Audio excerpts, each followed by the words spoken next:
चलिए कल हम लोग क्या देख रहे थे, लिमिटिंग रिएजेंट। ठीक है, इसमें एक कंडीशन हमने आपको बताई कि ऐसा अगर होगा तो 100% कंप्लीशन है, अगर ऐसा नहीं हुआ तो वहां पे एक लिमिटिंग रिएजेंट एग्जिस्ट करता है। ठीक है, कंडीशन क्या थी, हमारे पास एक रिएक्शन है क्या, AA plus BB gives CC plus DD।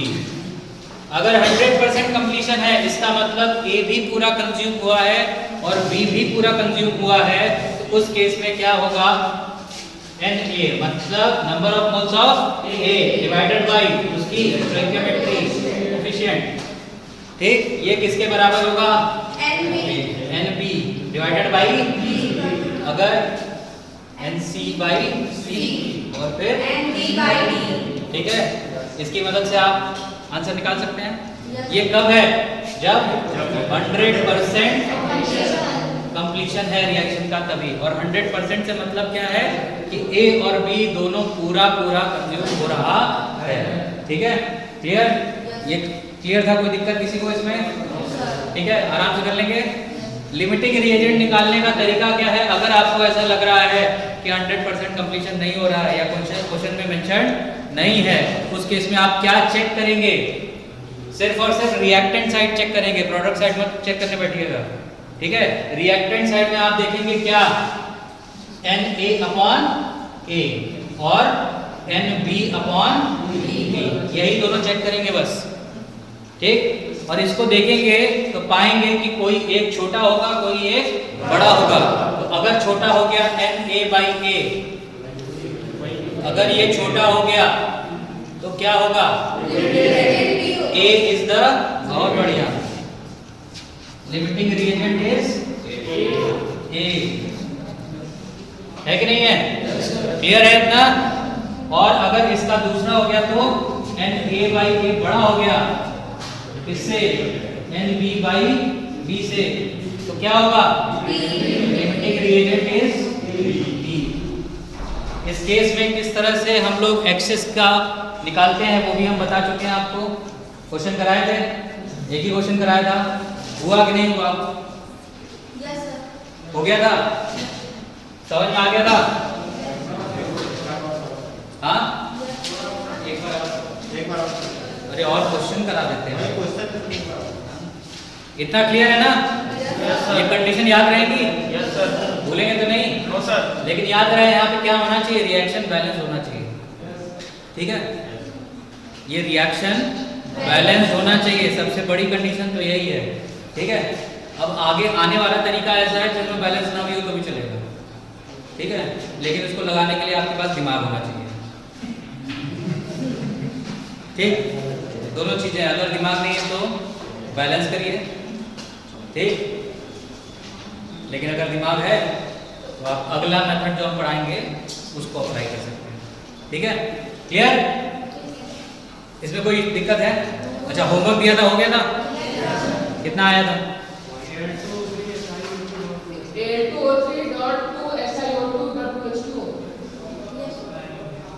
और कोई, किसी और का अलग कुछ आया हो? 4 ऑप्शन बता दो। और किसी का कोई अलग किए जी होमवर्क? क्यों नहीं किए? ऐसे निकालोगे जेई? हाँ, जेई निकालना है ना, तो क्वेश्चन बिना करे जेई निकलेगा क्या फिर? भाई ऐसा ना करें कि आप क्वेश्चन ना लगाएं। अगर आप मेरी क्लास में आ रहे हैं तो क्वेश्चन लगाइए। ठीक है, बिना क्वेश्चन लगाए प्रवेश वर्जित है।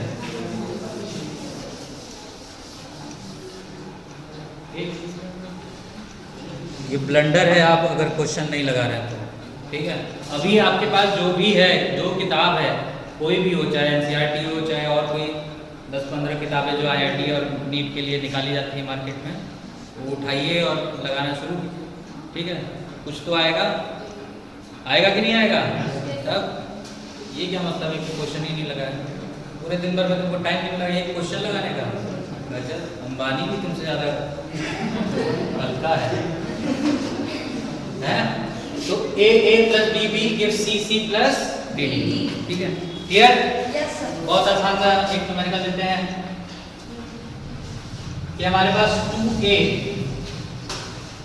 प्लस बी गिव सी, ऐसा एक रिएक्शन है। ठीक है, 2a प्लस बी गिव सी, ये रिएक्शन है। ठीक, हमसे बोला गया ये बैलेंस है। ठीक है, ऐसा बोला गया है कि ये बैलेंस रिएक्शन है। ठीक है, चलिए, तो यहाँ पे उन्होंने बोला है कि A का 8 मोल लिया गया, ठीक है, और B का लिया गया है 5 मोल। तो बताइए C कितना मोल बनेगा?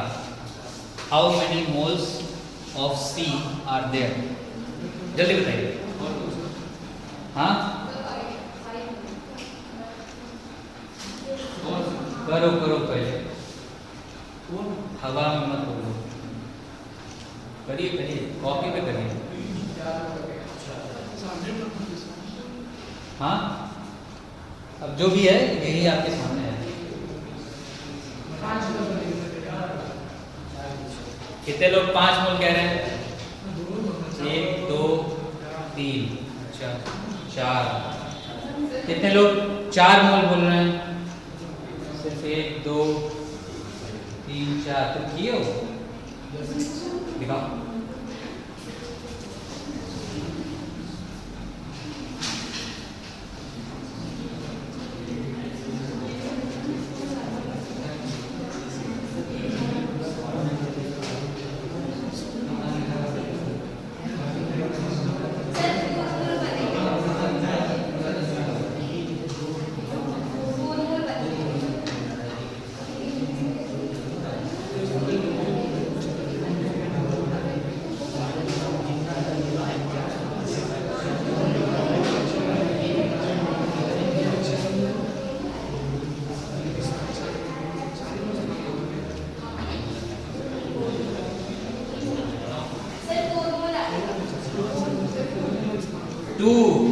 ले लिए, 3 ऑप्शन हो गए, 5 मोल, 4 मोल, 2 मोल, और कोई है जो एक आध और आंसर दे दे? 6 मोल, 7 मोल, कुछ ऐसा। हाँ, क्या करना है हमें? Na बाई ए, तो Na बाई ए और Nb बाई बी, यही तो निकालना है ना? यही निकालना है। तो Na बाई ए कितना है? 8 बाई 2, और ये कितना है? Nb 5 by. आप तो कह रहे थे ये लिमिटिंग रिएजेंट है, ये तो ज्यादा आ गया, कंसेप्ट ही गलत हो गया। ठीक है, ये कितना आया है? 4, ये कितना आया है? 5। लिमिटिंग रिएजेंट कौन है? जो A है वो हमारा लिमिटिंग रिएजेंट है। ठीक, अब जो लिमिटिंग रिएजेंट है वही डिफाइन करता है कि प्रोडक्ट कितना बनेगा। Yes, sir.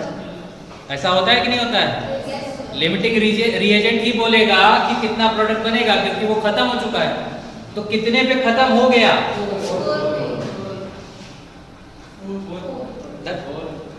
8 मोल। कितना मोल है इसका?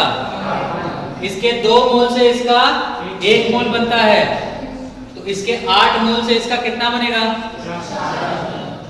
ठीक, अगर ऐसा करना भी है तो आप इसमें ऐसे समझिए कि Na by A is equals to Nc by C, यही होगा।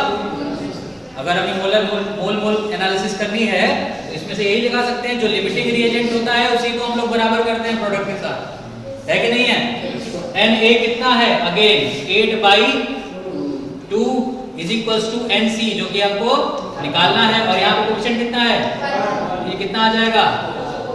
यानी कि आंसर इज,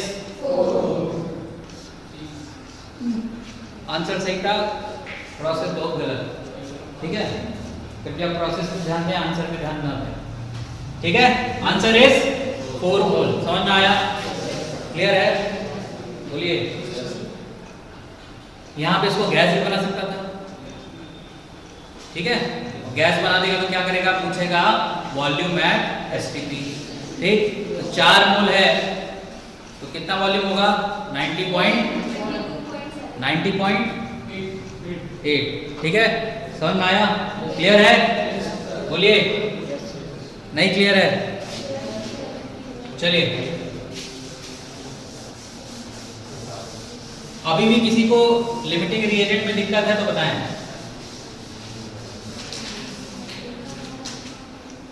किसी को लिमिटिंग रिएजेंट में दिक्कत है अभी भी? कैसे निकालना है, क्यों निकालना है? जिसको समझ में ना आया हो फॉर्मूला वगैरह आ गया? हाँ, क्या नहीं आया बताओ? पहले दिन क्लास है वो? नहीं सर, दूसरे दिन एक दिन पहले वाले में आए थे।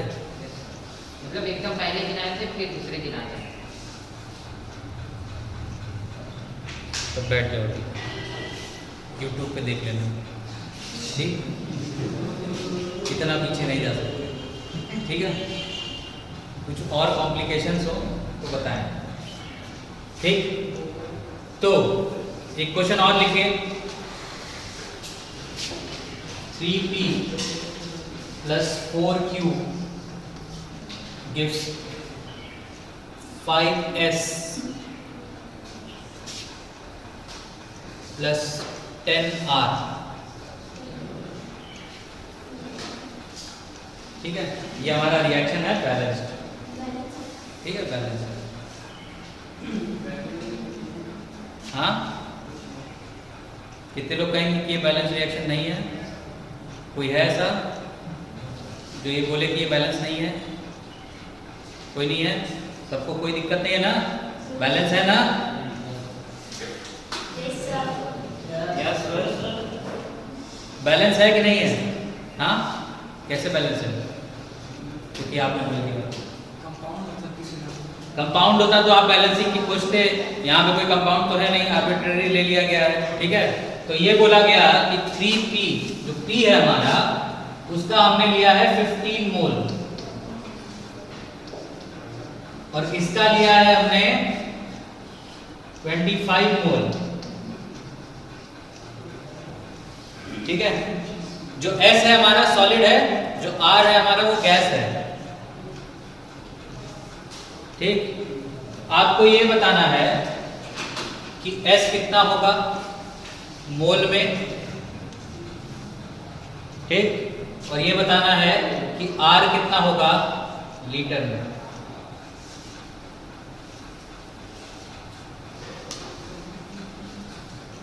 ठीक है? करिए, हल्ला मत करिएगा आंसर का।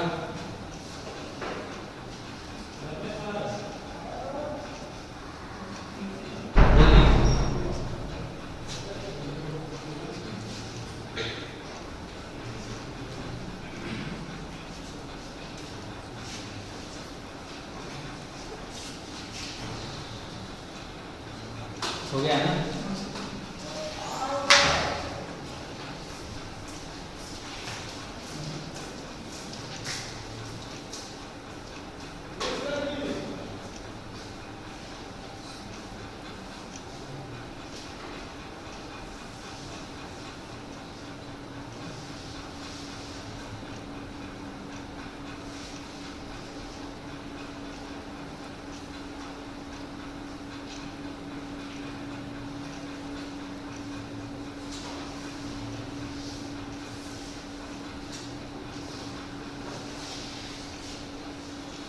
हो गया?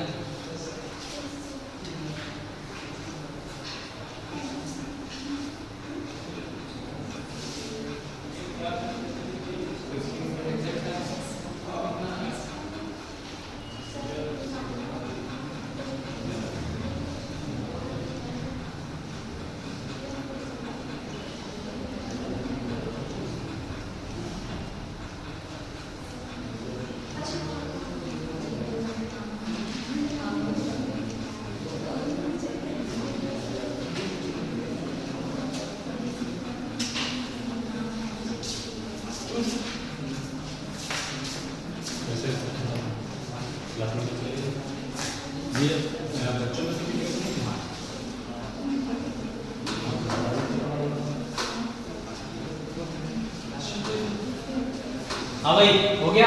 Yes sir. कितना है? NS की वैल्यू 25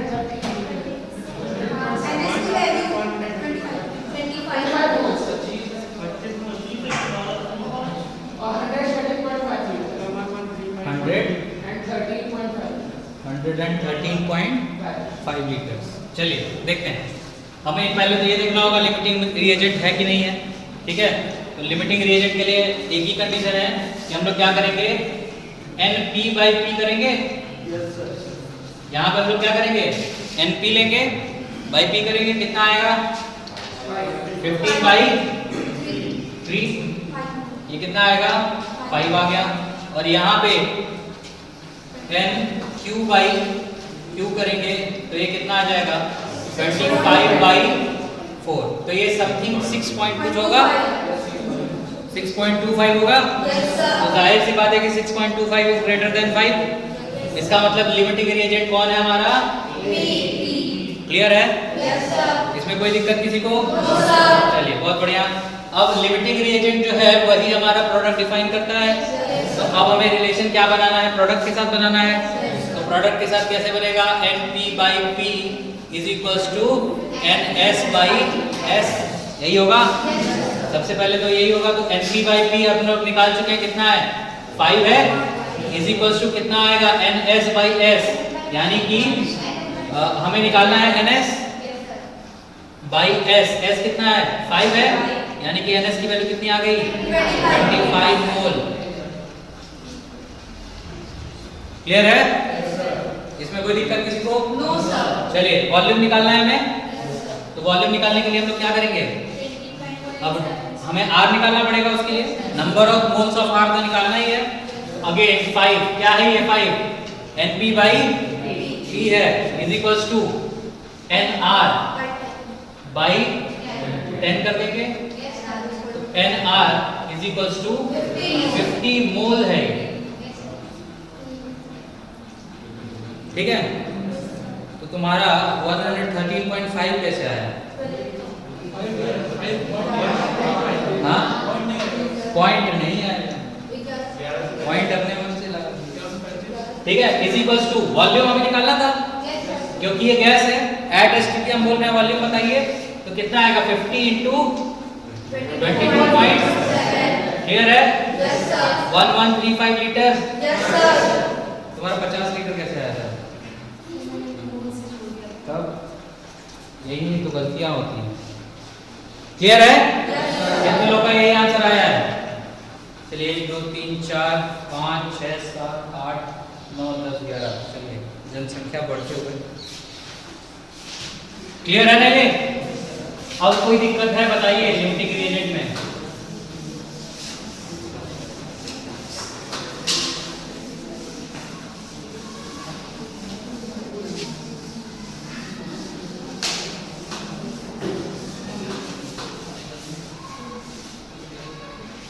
हाँ भाई, लिमिटिंग रिएजेंट में अभी भी कोई दिक्कत है? समझ में आया? कुछ चीजें हैं जो आपको देखनी पड़ेगी। पहली चीज, रिएक्शन बैलेंस होना चाहिए, अगर नहीं है तो करिए, ठीक। सबसे इंपॉर्टेंट चीज यही है। उसके बाद आपको ये देखना है कि लिमिटिंग रिएजेंट है कि नहीं है। लिमिटिंग रिएजेंट कैसे देखना है, रेशियो निकालना है किसका, मोल डिवाइडेड बाई स्टोइकियोमेट्री कोफिशिएंट, ठीक है। सबका इंडिविजुअल निकालिए, किस साइड का निकालेंगे, सिर्फ और सिर्फ रिएक्टेंट साइड का निकालेंगे। और जो देखेंगे जो सबसे छोटा होगा वही हमारा लिमिटिंग रिएजेंट हो जाएगा और वही हमारा प्रोडक्ट के रेशियो के बराबर है। क्लियर कर लेंगे आप? चाहे आप कोई भी क्वेश्चन उठा लीजिए, आप कर सकते हैं, बशर्ते आपको रिएक्शन या तो बैलेंस मिले या तो आपको बैलेंस करने आती हो, ठीक। दोनों चीज़ें हैं, ठीक है। अच्छा, मैंने एक होमवर्क दिया था कभी किसी ज़माने में कि एटॉमिक मास याद करना है। कितने लोगों ने कर लिया है? एक हफ्ता हो गया है उस क्लास को, तो कितने लोगों ने कर लिया? किया कोशिश एक आशा है। कितने लोगों का हो गया है? I am talking about completion. Process वाला चीज़ हमको नहीं समझ में आता, ठीक है। हाँ सर हो रहा है वो कभी होगा ही नहीं। तो 1 साल बाद जो हम पूछेंगे हाँ सर हो जाएगा, कभी ना कभी हो जाएगा। नहीं किए? क्यों?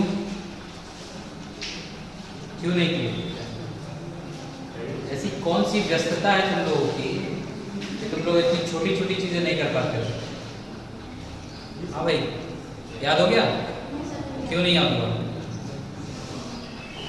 रीजन चाहिए मुझे। हाँ, अरे भाई इतना तो हमने पढ़ाया नहीं जितना तुम लोग बोल रहे हो पढ़ाई कर रहे थे हम। क्यों करते हो ऐसा भाई? नहीं कर रहे हो क्वेश्चन? करोगे कैसे जब याद ही नहीं रहेगा तो? बिना एटॉमिक मास के कैसे करोगे क्वेश्चन? बताओ। मोल निकाल लोगे? मोलर मास निकाल पाओगे? अगर गलती से क्वेश्चन में मेंशन नहीं हुआ गिवन तो क्या करोगे उस स्थिति में? बताएं। कोई है ऐसा यहाँ पे जो कर लेगा उसके बिना भी? हाँ, कर लोगे? तो नहीं कर पाओगे तो करो ना। याद करने में क्या जा रहा है तुमको? गिर के 30 एलिमेंट प्लस 5-6 और दिए थे तो 35 एलिमेंट का याद करने में क्या जाता है तुम लोग का? यहाँ बातें करते हो सर पीरियोडिक टेबल कैसे याद करें? 35 एलिमेंट तो याद हो नहीं रहे तुम लोगों से। चलो पीरियोडिक टेबल याद करने, पहले 35 तो करो, फिर बात आएगी पीरियोडिक टेबल की। ठीक है, चलिए ये तो हो गया हमारा जब रिएक्शन बैलेंस है। ठीक है, कभी कभी ऐसा सवाल आएगा जिसमें आप रिएक्शन बैलेंस कर ही नहीं पाएंगे। ठीक है, क्योंकि रिएक्शन मल्टीपल स्टेजेस में हुआ। ठीक है, रिएक्शन जो है वो मल्टीपल स्टेजेस में हुआ है। तो उस केस में आप कैसे सॉल्व करेंगे उस चीज़ों को? क्योंकि आप सारे रिएक्शन तो बैलेंस करते बैठेंगे नहीं, कर लेंगे। अगर सोचिए रिएक्शन में 10 स्टेप हैं तो क्या पहले आप उन 10 स्टेप को बैलेंस करेंगे फिर आगे बढ़ेंगे कि अच्छा यहाँ पे इतना मोल तो वहाँ पे उतना मोल, ऐसा करने वाले हैं क्या? नहीं ना। तो उस स्टेप में आप क्या करेंगे? ऐसी सिचुएशंस में आप लोग क्या करेंगे? वहाँ पे हम लोग एक कंसेप्ट यूज करते हैं जिसको हम लोग बोलते हैं प्रिंसिपल ऑफ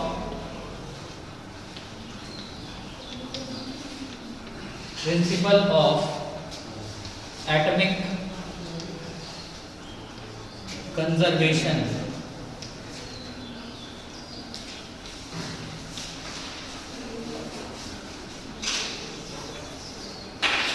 ठीक है, इसको आप लोग लॉ ऑफ केमिकल कॉम्बिनेशन में पढ़ते हैं लेकिन ध्यान नहीं देते। ठीक है, इसमें ये उन्होंने डाल्टन ने क्या कहा था कि atom could not be created nor be destroyed. ठीक है, लेकिन वो एक कंपाउंड से दूसरे कंपाउंड में शिफ्ट किया जा सकता है एज अ होल एंटिटी। ऐसा हुआ था, है ना? तो ऐसे केस में क्या समझ में आता है कि जो फास्फोरस है तो जितना रिएक्टेंट में रहेगा उतना ही प्रोडक्ट होना चाहिए, है कि नहीं? सल्फर है तो जितना रिएक्टेंट साइड में है उतना ही प्रोडक्ट साइड में होना चाहिए, है ना? क्योंकि सल्फर का एटम हम ऑक्सीजन में बदल नहीं सकते until and unless we are doing some radioactivity kind of stuff। ठीक है, उसकी बात यहाँ पे नहीं की जाती है। ठीक, यहाँ पे नॉर्मल रिएक्शंस की बात की जा रही है। ऐसे केसेस में एटम्स तो वही रहेंगे, सोडियम का एटम सोडियम, मैग्नीशियम का एटम मैग्नीशियम, पोटेशियम का पोटेशियम, वही रहने वाला है। इसका मतलब है कि अगर हम एटम कंजर्व कर दें किसी रिएक्शन में, कोई एलिमेंट कंजर्व करें तो हमारा काम हो जाएगा। ठीक है, वो काम कैसे होना है वो समझिए।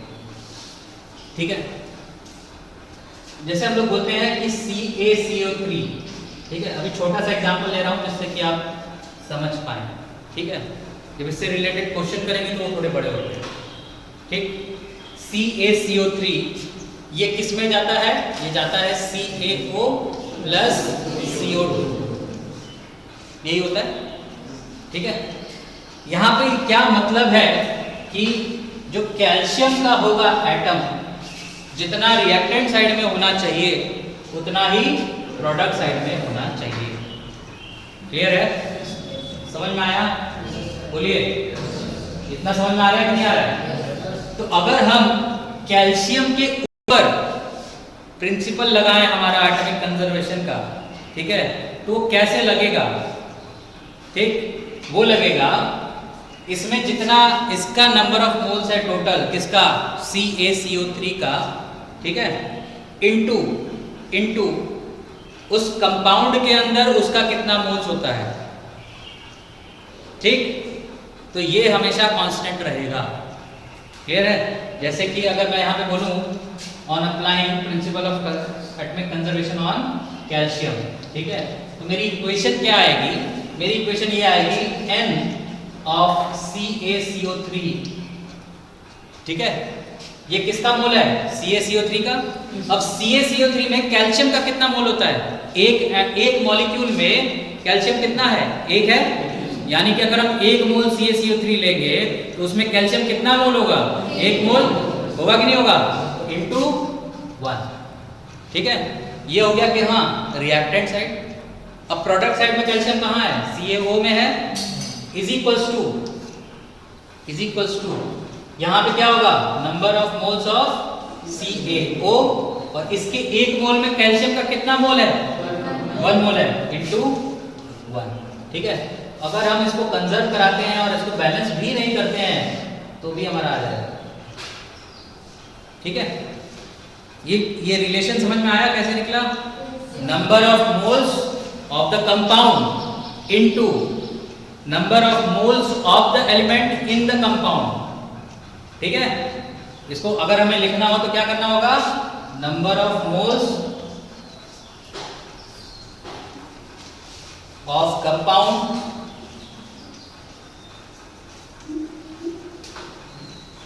into number of moles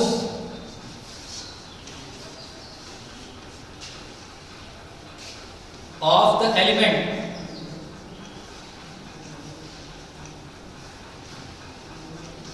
within the compound,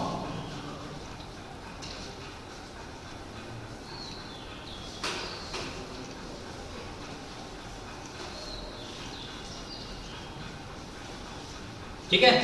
तो ये एंटिटी, ये जो हमारे पास वैल्यू निकल के आएगी ये वाली, ठीक है, this value will be conserve मतलब रिएक्टेंट साइड और प्रोडक्ट साइड दोनों बराबर होना चाहिए। क्लियर है, बोलिए। जो हमारा कंपाउंड है, ठीक है, जिसमें हम एलिमेंट देख रहे हैं, जैसे यहाँ पे कैल्शियम हमने देखा, ठीक, तो कैल्शियम का नंबर ऑफ मोल्स यहाँ पे जो भी दिया जाएगा हमें, ठीक, मान लेते हैं 4 मोल दिया गया, ठीक, तो 4 मोल इनटू कैल्शियम का 1 मोल में कितना मोल है, इसे एक ही है ना, एक पूरे मॉलिक्यूल में कितना है, सिर्फ एक है, तो NCaCO3 इनटू 1। ये तो हो गया हमारा रिएक्टेंट साइड। प्रोडक्ट साइड में आएंगे क्या है, CaO है जहां पे कैल्शियम है, इसका नंबर ऑफ मोल्स इनटू इसके CaO के अंदर कैल्शियम के कितने मोल हैं, एक है, तो इनटू 1, ठीक है। क्लियर हुआ ये? Yes sir. ये तो Ca के लिए है। अब C के लिए आप खुद लिखिए, तो आप जल्दी सीखेंगे, जल्दी लिखिए। C के लिए खुद लिखिए, फिर ऑक्सीजन के लिए हम लिखवाते हैं। फिर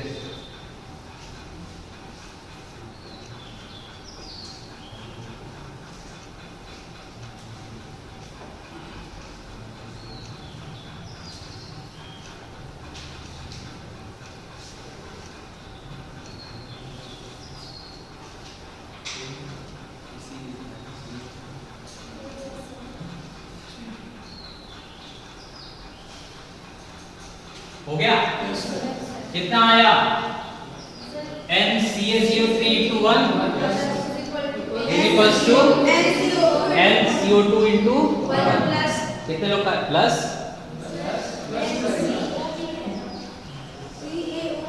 तो कार्बन कहाँ है उसमें, हमने तो कार्बन के लिए बोला ना लगाने के लिए, किसी एक एलिमेंट पे लगा सकते हैं,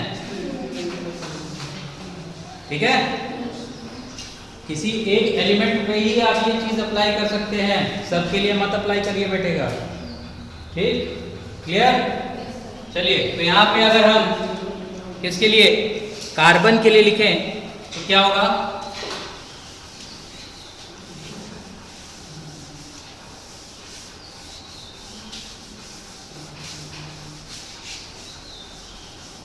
अगर हम इसको कार्बन के लिए लिखेंगे तो क्या बनेगा NCaCO3, क्योंकि इसके अंदर सिर्फ एक ही कार्बन है तो ये कितना होगा into 1 is equals to CO2 into. Clear है? इसमें कोई दिक्कत ऑक्सीजन में है। ठीक है, दिक्कत ऑक्सीजन में है। देखिए कैसे, ये जो ऑक्सीजन है रिएक्टेंट में तो चलिए एक ही तरफ है, प्रोडक्ट भी दोनों कंपाउंड्स में है। ठीक है, इसीलिए मैंने यहाँ पे लिखा था कंजर्व होना चाहिए। ठीक, कुछ बच्चे यहाँ पे क्या करते हैं कि यहाँ का ऑक्सीजन या तो इसके साथ करेंगे या तो यहाँ का ऑक्सीजन सिर्फ इसके साथ करेंगे, ऐसा नहीं होगा। ठीक है, कंजर्वेशन मतलब टोटल। ठीक है, ओवरऑल होना चाहिए। ठीक, तो अगर हम ऑक्सीजन के लिए लिखेंगे तो कितना आएगा NCaCO3 इंटू 3। क्यों? क्योंकि ऑक्सीजन कितना है यहाँ पे 3 है, इज इक्वल्स टू यहाँ पे कितना है NCaO into 1 plus NCO2 into. Clear है? Yes, sir.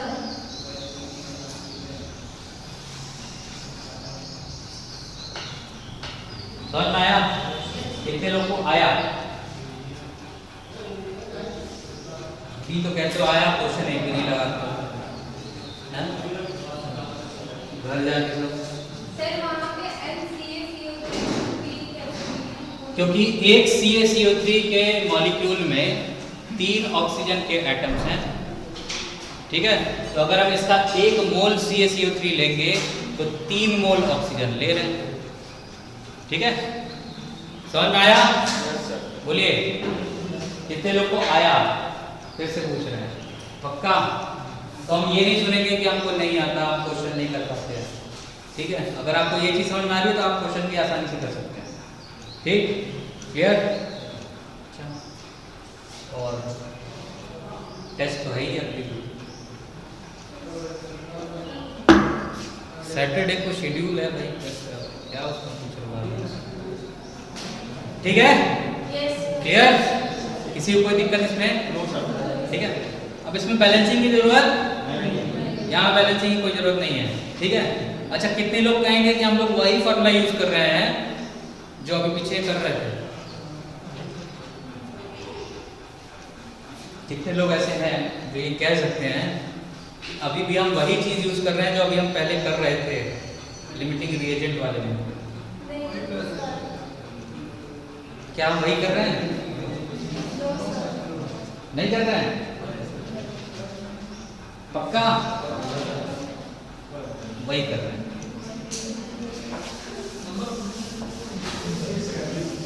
ठीक है, चलिए देखते हैं, अभी दिखाते हैं कैसे नहीं होगा। वही चीज है। कोई पिछला क्वेश्चन देना तो जो उस पे किया हो, PQRS छोड़ के। कल कुछ कराया था, C2H4 वाला कराया था एक, है ना? चलो देखो, C2H4 प्लस O2 यही था, इज इक्वल्स टू क्या बना था CO2 प्लस H2O, यही था अभी तक, है ना? तो कितने से कितना बनेगा हम बहुत आसानी से निकाल सकते हैं अगर हमें नंबर ऑफ मोल्स ही पता हो। सिर्फ स्टोइकियोमेट्री यहाँ पे ना हो फिर भी देखना वही आएगा। ठीक है, कैसे? चलो देखो, C2H4 है, तो अगर हम सिर्फ कार्बन पे लगाए यहाँ पे तो क्या आएगा NC2H4 इंटू, यही होगा, इज इक्वल्स टू कहाँ आ जाएगा CO2 में NCO2 इंटू 1, यही होगा। क्लियर है? अच्छा, तो यहां से रिलेशन क्या आता कि NC2H4 by 1 is equals to NCO2 by 2। जरा देखना यही रिलेशन था क्या उस क्वेश्चन में?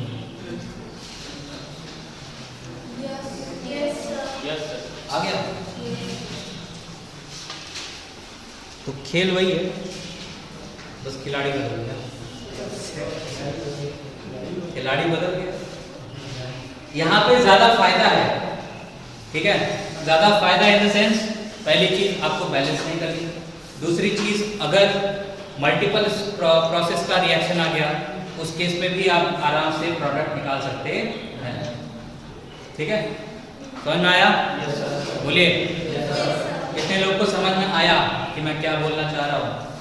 हुआ? ठीक है। ऐसा कभी पढ़ा है? POAC पढ़ा तो हो भाई, लेकिन आता नहीं है ना? पढ़े हो कभी? NCERT में दिया है? दिया तो नहीं है, पढ़े कभी नहीं। ब्रैकेट में लिखा हुआ है लेकिन कोई इसको देखता ही नहीं है। हो गया? क्लियर है? तो मेथड अभी भी वही है जो अभी तक हम लोग यूज कर रहे थे, मोल रेशियो निकाल के, ठीक, बस चीजें बदल गई, बैलेंस नहीं करना है यहाँ पे और सिर्फ एक एलिमेंट पे अप्लाई कर सकते हैं, ठीक है। एक साथ कहीं पे अप्लाई मत कर दीजिएगा। मतलब यहाँ पे हम C2H4 निकालें, आप पूरे कंपाउंड को ही ले लिए, भाई C2H4 तुम चलो, तुम पसंद आ गए होंगे, है ना? तो यहाँ पे C2H4 पे लगाए, यहाँ पे आप CO2 लगा दिए, ठीक है। तो वो गलती यहाँ पे नहीं करनी है। वहां पे क्या था, हम पूरे कंपाउंड को देख रहे थे, यहाँ पे एक एक एलिमेंट को हम चेक कर सकते हैं, ठीक है। क्लियर है? कोई दिक्कत? चलिए, बहुत बढ़िया।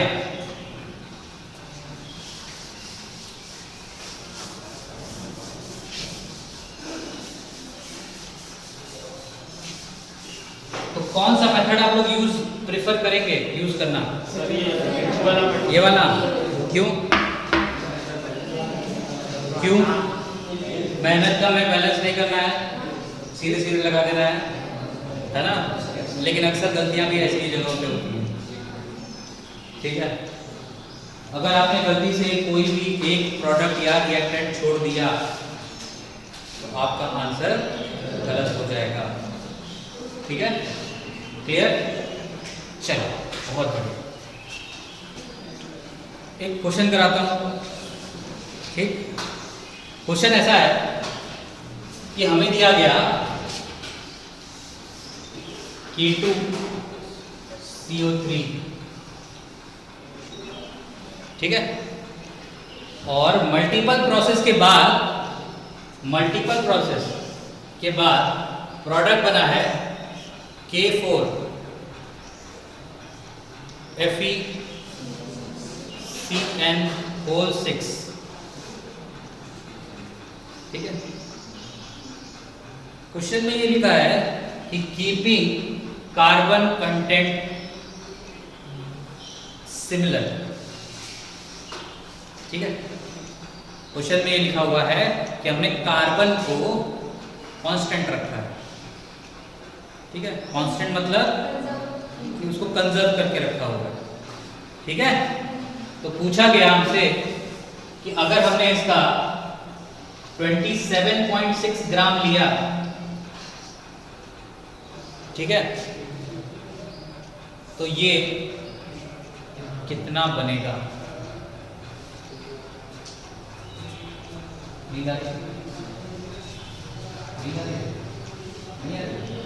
पक्का सोचो।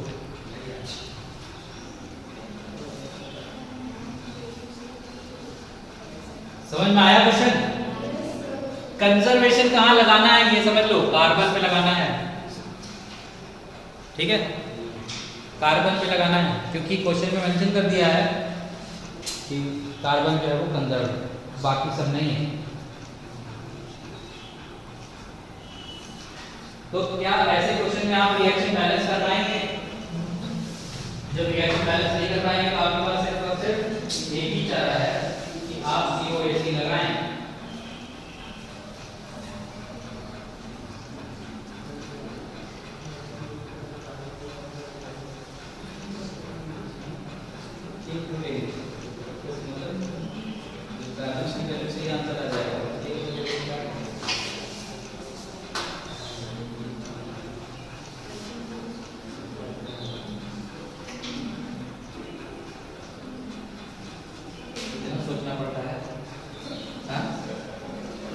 उल्टा बता दिया, फिर भी सोच रहे थे।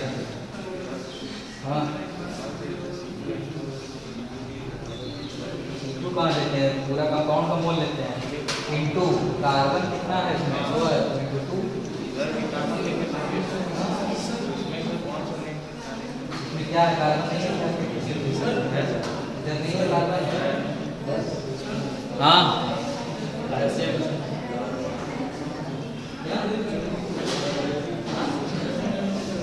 पोटेशियम का एटॉमिक मास क्या होगा भाई?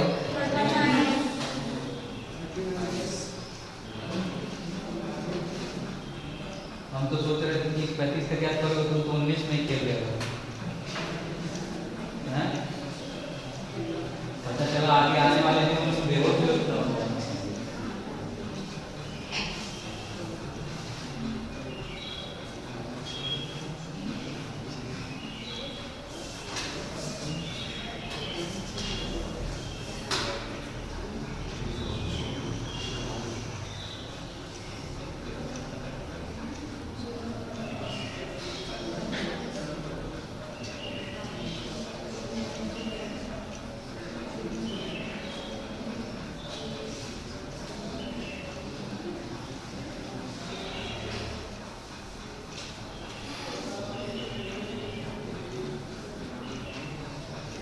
हो गया? सर इसको गिवन मास निकालना है, मोल निकालना है। मास निकालना है, मोल तो पूछेंगे।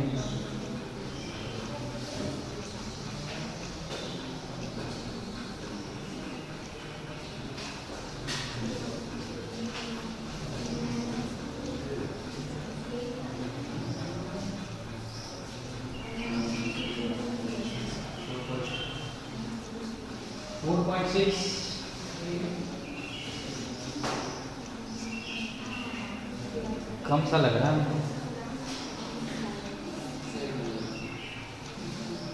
ज्यादा ही है।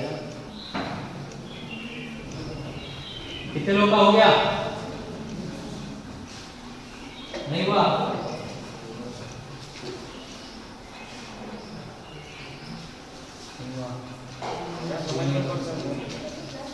समझ में आ गया? क्यों हुआ नहीं? क्योंकि मल्टीप्लाई डिवाइड नहीं करना आता है ना। नंबर ऑफ मोल्स क्या होता है जी? गिवन मास अपॉन, आपको मोलर मास तो निकालना ही पड़ेगा, इसमें हम आपकी कोई मदद नहीं करेंगे। आंसर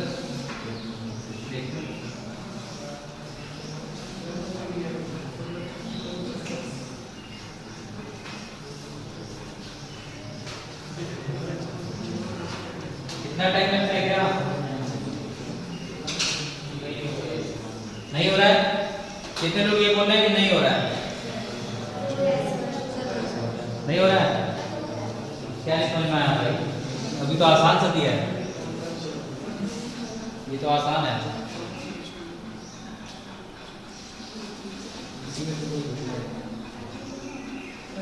कंसेप्ट समझ में आया कि नहीं आया? क्या करना था, यहाँ पे कार्बन को कंजर्व कराना है, तो कार्बन को कंजर्व कराने के लिए हम लोग क्या करेंगे? N ऑफ K2CO3 इंटू यहाँ पे कार्बन कितना है 1 इज इक्वल्स टू यहाँ पे है N K4FeCN whole 6 into carbon कितना है यहाँ पे 6 है इंटू 6। बस आपको नंबर ऑफ मोल्स निकालने हैं तो मिलाकर क्या 69.21 5/6 मोल। मोल नहीं पूछ रहे हैं, ग्राम पूछ रहे हैं। मोल तो हम पूछेंगे नहीं। Sir 73.6 692.16 sir 73.6 gram. 73।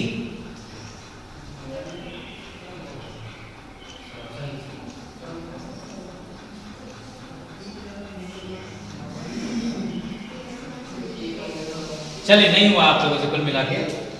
N of K2CO3 n कितना होगा, गिवन मास कितना है 27.6 ग्राम, कितना है 27.6 डिवाइडेड बाई 138 पोटेशियम का कितना होता है 39 इंटू 2 कितना होता है 78 प्लस 12 कितना होगा 90 प्लस 48 138, तो 27.6 divided by 138 into 1 is equals to number of moles, तो गिवन मास x लेते हैं इसका डिवाइडेड बाई मोलर मास लेना है, तो मोलर मास पोटेशियम अब कितना हो गया है 4, तो 2 का 78 था तो 4 का कितना होगा 156 प्लस 56, आयरन कितना होता है 56, तो 156 प्लस 56 कितना होगा 212, ठीक आराम से चलो 212, कार्बन 6 है मतलब 72, तो 284 और नाइट्रोजन कितना है 6 है, तो एक नाइट्रोजन का कितना होता है 14 6 का कितना होता है 84, अभी तक कितना हुआ था 284 हुआ था, तो 84 प्लस 84 कितना होता है 168 और 368, ठीक है, डिवाइडेड बाई 368 इंटू, ठीक है, इसको डिवाइड करो कितना आएगा 0.2 आएगा,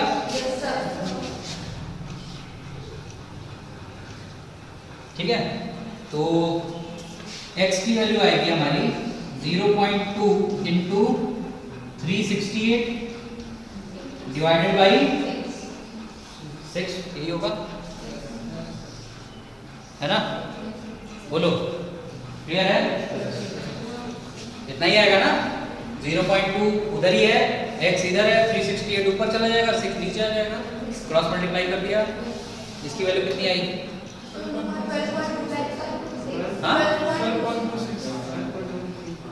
12.26 पक्का, अच्छा 6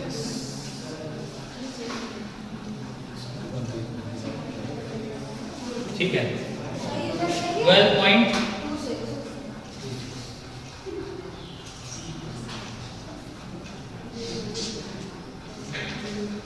क्लियर है, समझ में आया,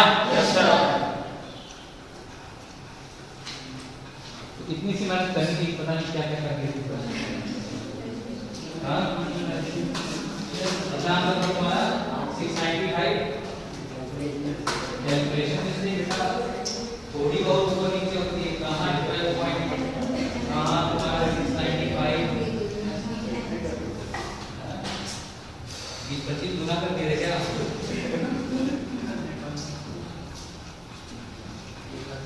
हो गया, समझ में आ गया तुमको, अब हो जाएगा, अगला क्वेश्चन कर दोगे, यस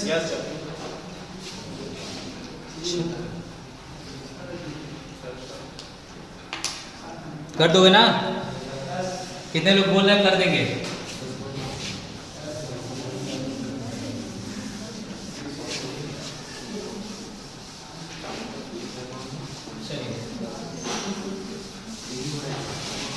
तो इसके जो क्वेश्चंस होते हैं वो एक्चुअली बहुत बड़े बड़े लिखे जाते हैं, ठीक है, जब आप लेंथ समझ जाएं कि क्वेश्चन का लेंथ बड़ा हो गया है, इसका मतलब आपको कहाँ लगाना है, क्या लगाना है POSC, बस बात खत्म, ठीक है, फिर दिमाग नहीं दौड़ाना है कि ये इसको इससे बैलेंस करेंगे, छोड़ दो, बस की नहीं है, ठीक है, जो बस की है वो करिए, ठीक।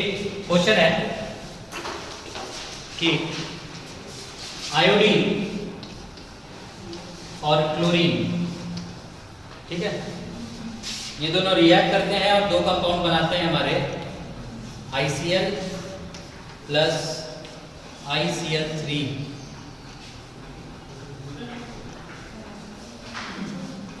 ठीक है, ये है, अब इसका 0.2 मोल लिया गया, इसका भी 0.2 मोल लिया गया, तो आपको ये बताना है कि ICl और ICl3 का कितना मोल बनेगा।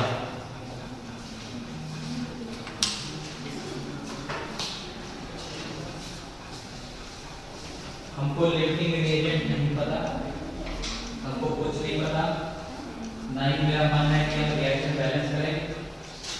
सर इसमें कंजर्व कौन है? जैसा आपकी श्रद्धा हो वो कंजर्व कर दीजिए।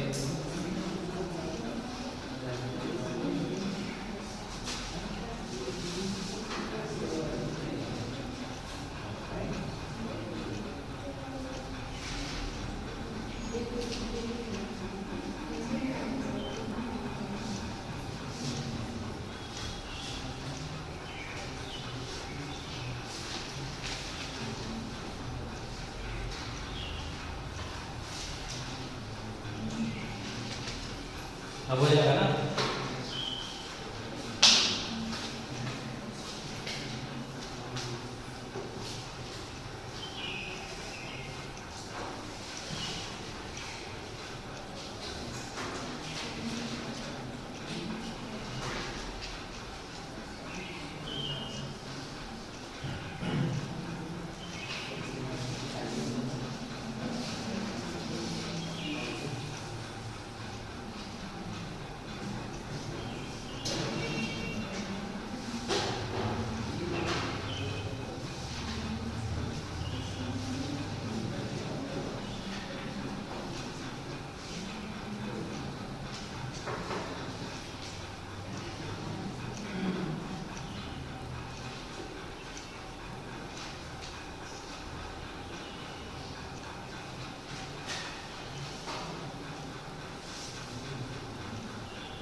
जल्दी करिए भाई।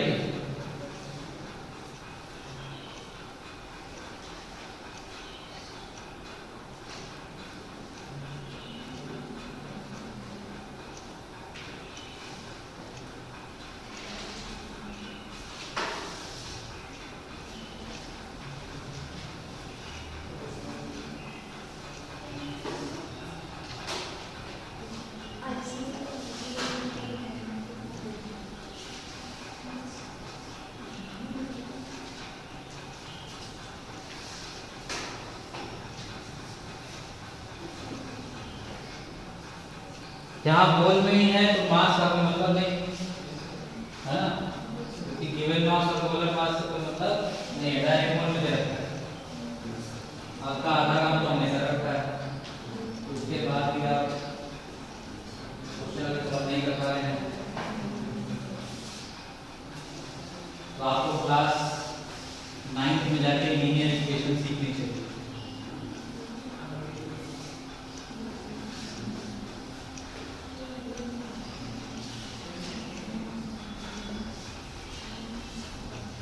हो गया?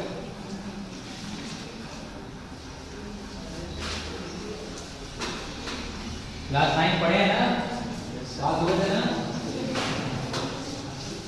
डाउट है? कितने लोग x और y के इक्वेशन सॉल्व कर पाते हैं?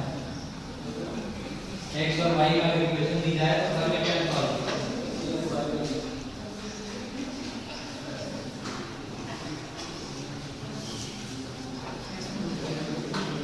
हो गया?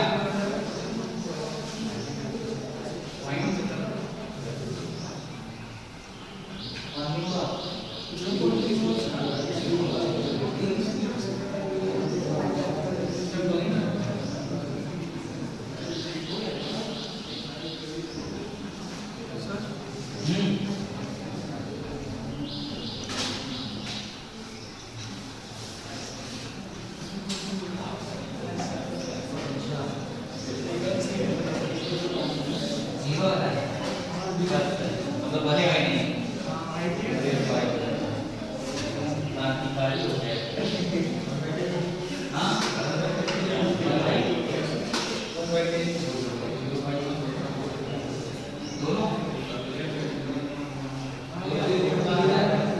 कितने लोग का दोनों 0.1 आ रहा है? ICl का मोल और ICl3 का मोल 0.1 0.1 कितने लोग का आ रहा है? बताओ, हाथ जरा ऊपर खड़ा करो, दिखाई नहीं देता। सर दोनों मिला के 0.1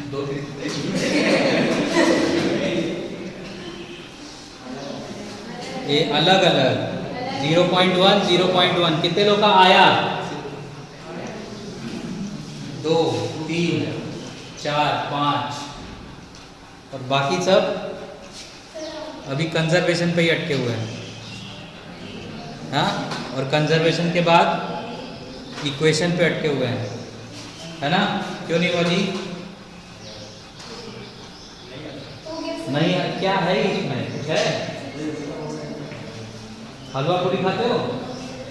नहीं खाते हो? खाया करो, वही तो है। चलो देखिए, हमें क्या करना था?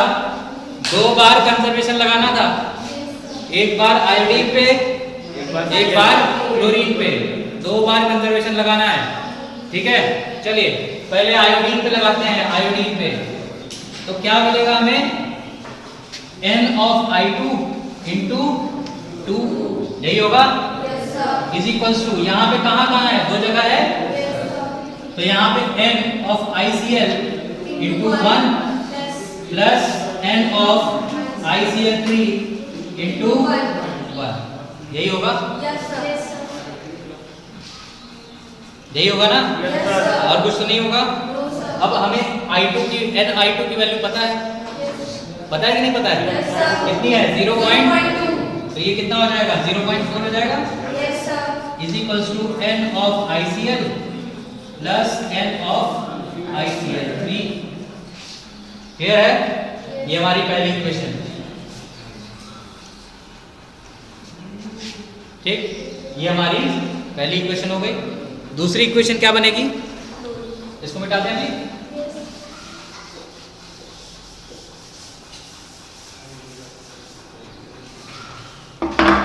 दूसरी इक्वेशन है हमारी Cl के लिए।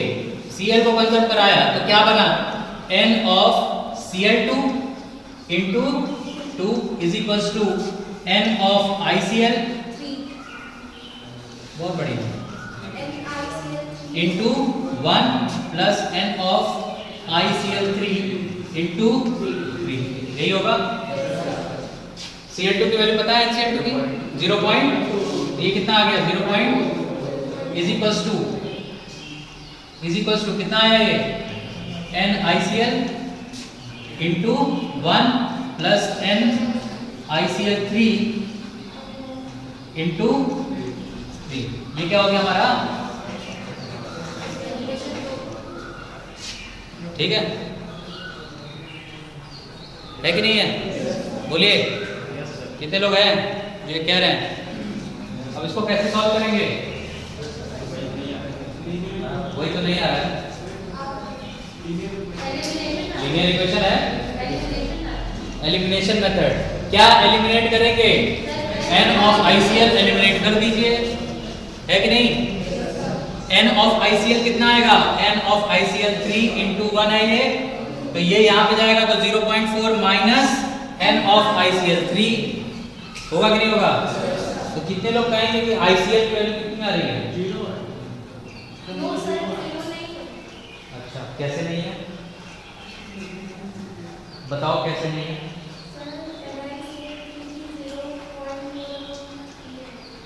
बताओ कैसे 0 नहीं आएगी? वैल्यू पुट करो, वैल्यू पुट करो। N of ICl कितना है? N of ICl कितना है? 0.4 माइनस N of ICl3 है कि नहीं है? yes, बताओ भाई। ठीक है, चलिए तो यहाँ पे कितना आया?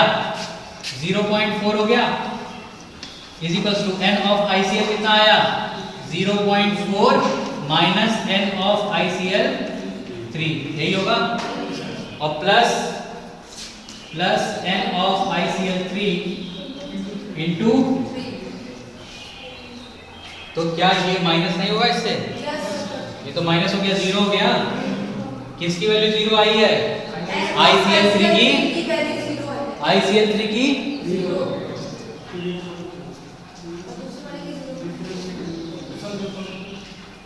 ICl3 कितना आया? बताओ भाई, अब तो बता दो, तुम बताओ। 0 आ गया पक्का? क्योंकि ये पूरा का पूरा नंबर ही क्या हो गया यहाँ पे? जीरो हो गया है, तो N ऑफ ICl3 कितना आ जाएगा? जीरो। ठीक, मतलब बनेगा ही नहीं। ठीक, क्लियर? और दूसरा क्या है हमारा? अब इसकी वैल्यू अगर हम जीरो रखते हैं यहाँ पे, तो N ऑफ ICl कितना आएगा? N of ICl is equal to 0.4। ठीक है, क्लियर? तो अगर आपसे पूछेगा कि इतना इतना दिया गया है तो कितना बनेगा, तो आप निकाल सकते हैं नहीं निकाल सकते हैं? बोलिए। अगर मैं इसकी वैल्यूज में थोड़ा सा चेंज कर दूं तो 0.1 0.1 आएगा। सर अगर यहाँ पे आइटम दो तो नहीं क्या क्या आइटम प्लस ये ठीक है।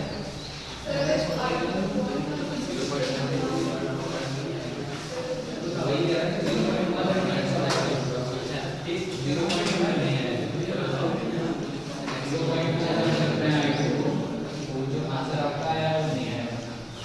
ठीक है, 0.1 निकल आया। ठीक है, दोनों चीजें हैं यहाँ पे। क्लियर हुआ? प्रिंसिपल समझ में आया कि नहीं आया? आया? न्यूमेरिकल कर लेंगे आप।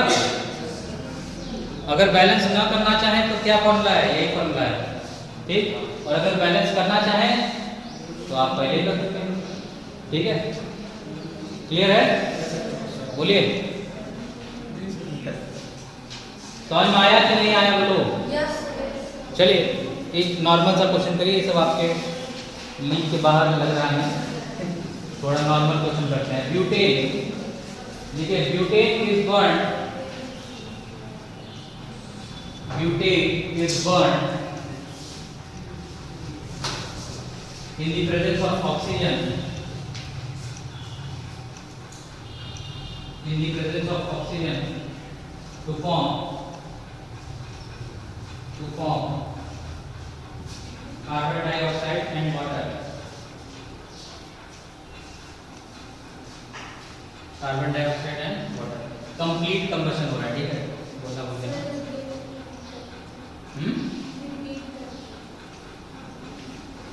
Butane when burned in the presence of oxygen, that is इसको complete combustion है, produces carbon dioxide and water.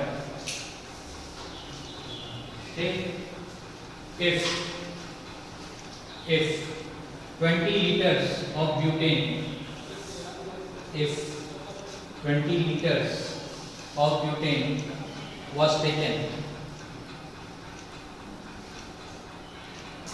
taken and assume that butane is an ideal gas, assume करने को बोला होता नहीं, butane is an ideal gas, add STP,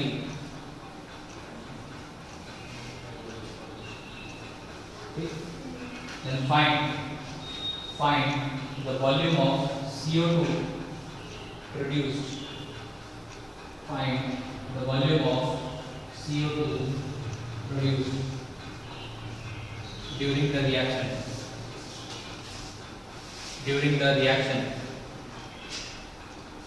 कैसे करेंगे? जिनको बैलेंस करना है बैलेंस करें, जिनको नहीं करना है ना करें, करके दिखाना। दोनों तरीके से हो सकता है। हो सकता है कि नहीं हो सकता है? बस नंबर और नोट्स निकालने का तरीका याद होना चाहिए।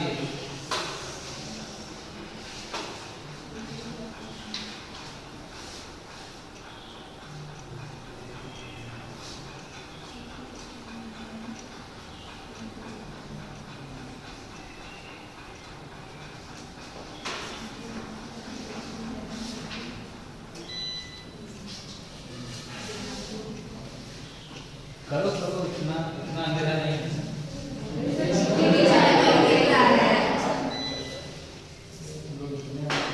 इसलिए उजाले में बोला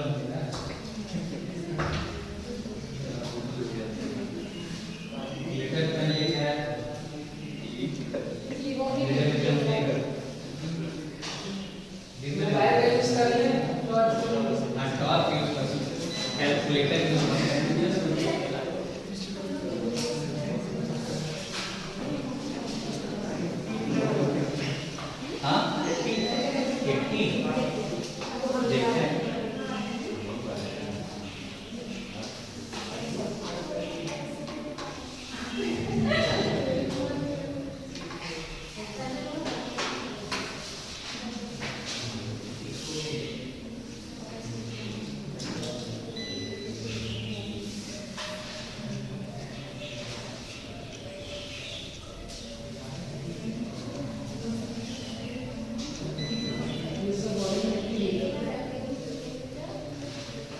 गया?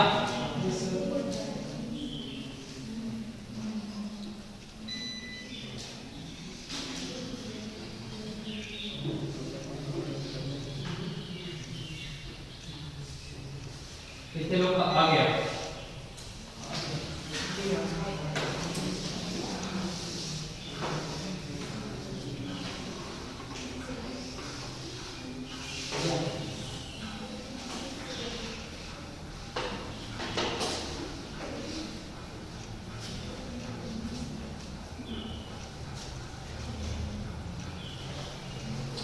ब्यूटेन है ना, ब्यूटेन क्या होता है?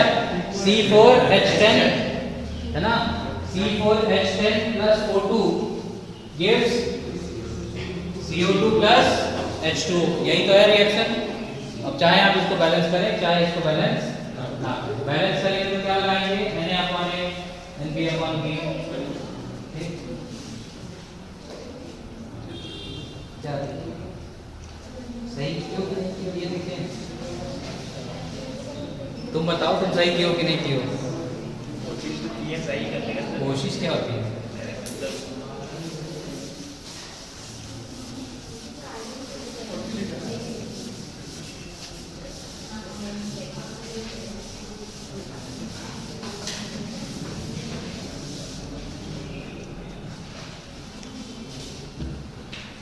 C4H10 क्या था? C4H10 प्लस O2, ये क्या देगा हमें? CO2 प्लस H2O, यही है। हमसे बोला गया क्या कि C4H10 का कितना लीटर दिया गया है? 20 लीटर, और वो भी STP पे है, और वो भी एज्यूम कर लिया गया कि C4H10 क्या है हमारा? आइडियल है। ठीक है, तो हम नंबर ऑफ मोल आसानी से निकाल सकते हैं। नंबर ऑफ मोल क्या होगा इसका? पहले रिलेशन बना लेते हैं, चलिए। N of C4H10 into carbon कितना है यहाँ पे? 4 है, तो कार्बन पे ही अप्लाई करेंगे। क्यों? क्योंकि हमें ऑक्सीजन के बारे में कोई भी चीज़ नहीं पता है, और ना ही हमसे ऑक्सीजन के बारे में पूछा जा रहा है। हमसे पूछा जा रहा है कार्बन डाइऑक्साइड, जिसमें कार्बन पहले से प्रेजेंट है। ठीक है, थोड़ा सा दिमाग लगाना पड़ता है। NC4H10 into 4 is equals to NCO2 into, यही होगा। अब number of moles of C4H10 कितना होगा बताएं? 20 divided by 22.7 into is equals to, ये भी आइडियल गैस ही मानते हैं हम लोग स्ट्रिक्ट में, ठीक है। तो यहाँ पे क्या आएगा? V अपॉन 22.7 इंटू 1, तो 22.7 कैंसिल, तो वॉल्यूम कितना आया? V of CO2 is equals to 80 litre. और इसके लिए तुम लोग को टॉर्च लग रही है, क्यों? इसीलिए कौन टॉर्च करता है? 20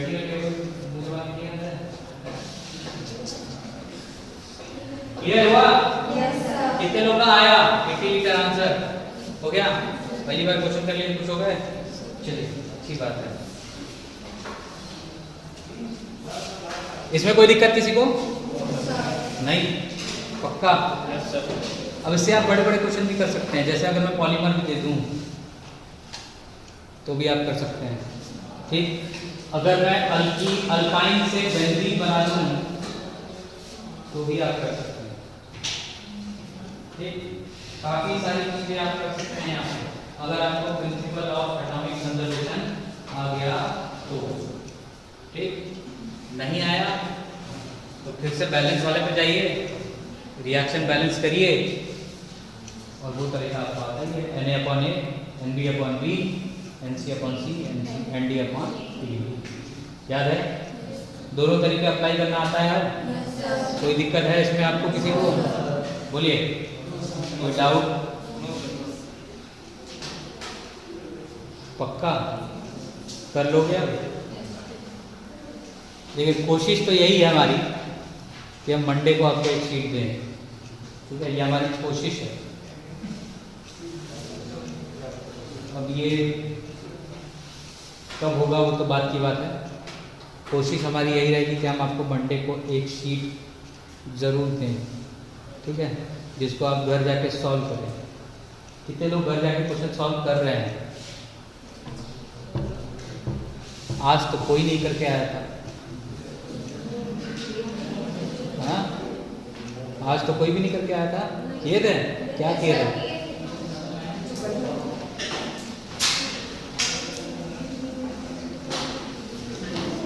तो देखिए, ये एक हफ्ता हो चुका है और अब मुझे ऐसा लगता है कि आपको मूल कंसेप्ट में काफ़ी कुछ आ चुका है, ठीक है। अब चीज़ें आपको आसान लगनी शुरू हो गई होंगी, नहीं लग रही हैं तो वो बस वैसा बताइए। लग रही हैं कि आपसे अब पहले जो क्वेश्चन नहीं हो रहे थे अब वो क्वेश्चन हो सकते हैं आपसे। हो जाएगा? पक्का? तो आपके पास किन किन के पास मल्टीपल किताबें हैं ये बताएं। 1 2 3 4 5 6 7 8 9 बच्चों के पास मल्टीपल किताबें हैं। 10 बच्चों के पास। अच्छा, कितने लोगों के पास एनसीईआरटी है? सबके पास है?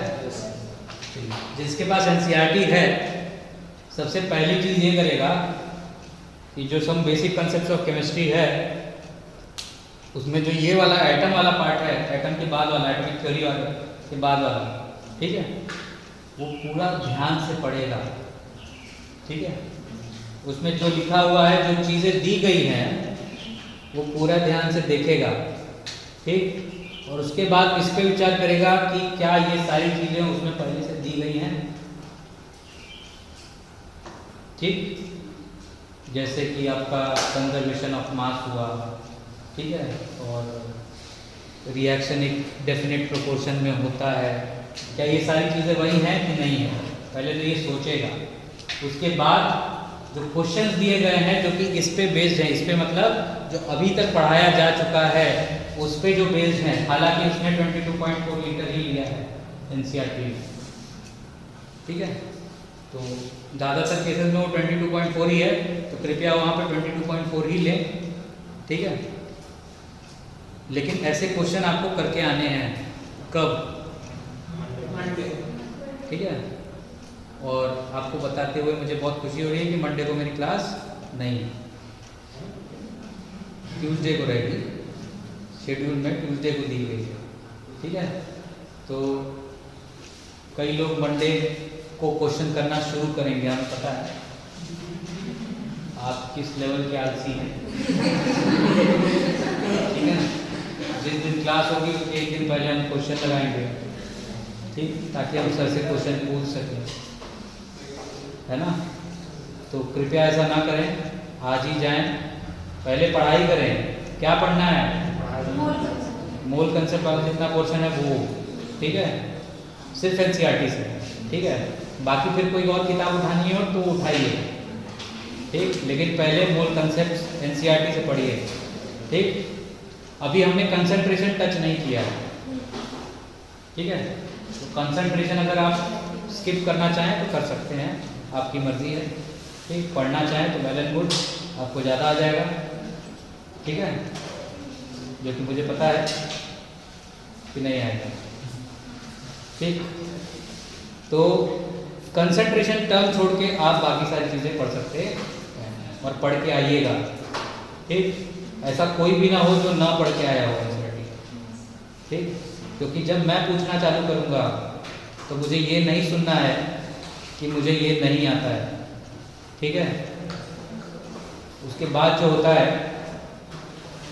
वो अभी आप सोच भी नहीं सकते हैं, ठीक है, क्योंकि उस तरह का बिहेवियर अभी तक मैंने दिखाया नहीं है यहाँ पे, ठीक है। तो काफ़ी चीज़ें हो सकती हैं आपके साथ क्लासरूम में अगर आप पढ़ के नहीं आए तो, ठीक। हो सकता है कुछ लोग यहाँ से रोते रोते जाएं, अच्छा नहीं लगेगा मुझे, लेकिन आपकी भलाई के लिए मुझे करना पड़ेगा, ठीक। तो कृपया ऐसा ना करें, ये मेरी आपसे विनती है, ठीक है। चलेगा सबको? करेंगे ना? चलिए, बहुत बढ़िया, धन्यवाद।